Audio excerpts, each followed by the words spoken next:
The park was quiet, too quiet. The biting winter air did little to discourage Michael from his daily run. He enjoyed the solitude, the rhythmic thud of his shoes on the pavement, a familiar comfort. The setting sun cast long, eerie shadows through the bare branches of the trees. Michael barely noticed. He was lost in the rhythm of his run, his breath misting in the twilight air.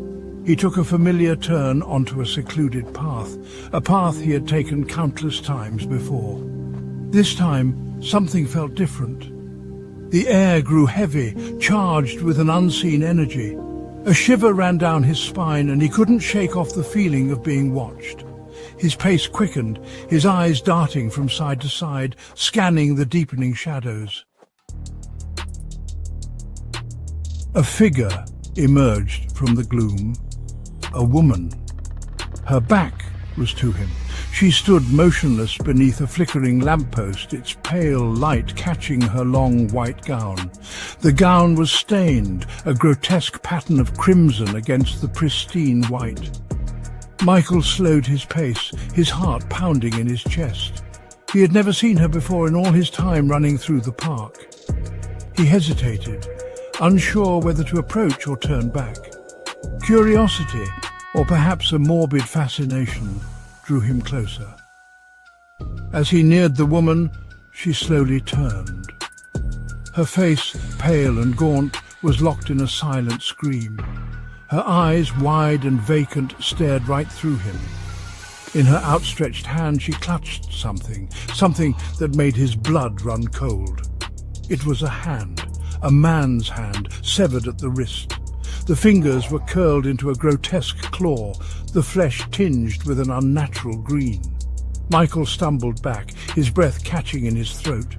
He wanted to scream, to run, but his legs felt rooted to the spot. "He didn't love me," the woman whispered, her voice a hollow rasp that seemed to slither through the air. "He promised me forever, but he lied." Her eyes now filled with an icy hatred fixed on Michael. "Just like he lied to you." Michael's mind reeled. He had never seen this woman before in his life. Who was she talking about? The woman drifted closer, her spectral form seeming to glide over the ground. The severed hand in her grasp twitched, the fingers flexing as if trying to reach out.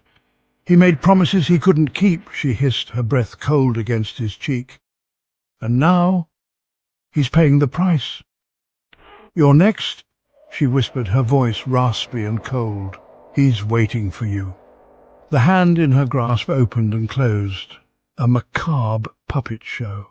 Michael's fear finally broke the spell that held him. He turned and ran, the woman's laughter echoing after him, chilling him to the bone. He didn't stop running until he reached the edge of the park, bursting out onto the brightly lit street, gasping for breath. He glanced back, but the ghostly woman was gone. The park seemed to have returned to its normal, if somewhat unsettling, tranquility. But Michael knew the truth. He had seen something he couldn't explain, something that chilled him to his core. He never ran that path again. And every time he passed a flickering lamppost, he couldn't help but remember the woman in white, her hollow eyes, and the severed hand that twitched in her grasp. He would always wonder about her words, "He's waiting for you." Who was waiting? And what did they want? These questions haunted him, whispering in the shadows of his mind, a constant reminder of the chilling encounter in the park. The woman's words echoed in his ears, a chilling lullaby that followed him home. "He's waiting for you." The severed hand, he realized with a shudder, had been clutching a familiar ring, a ring he had given to his wife just yesterday. The woman's words suddenly took on a terrifying new meaning. It wasn't a stranger she was warning him about. It was his own wife.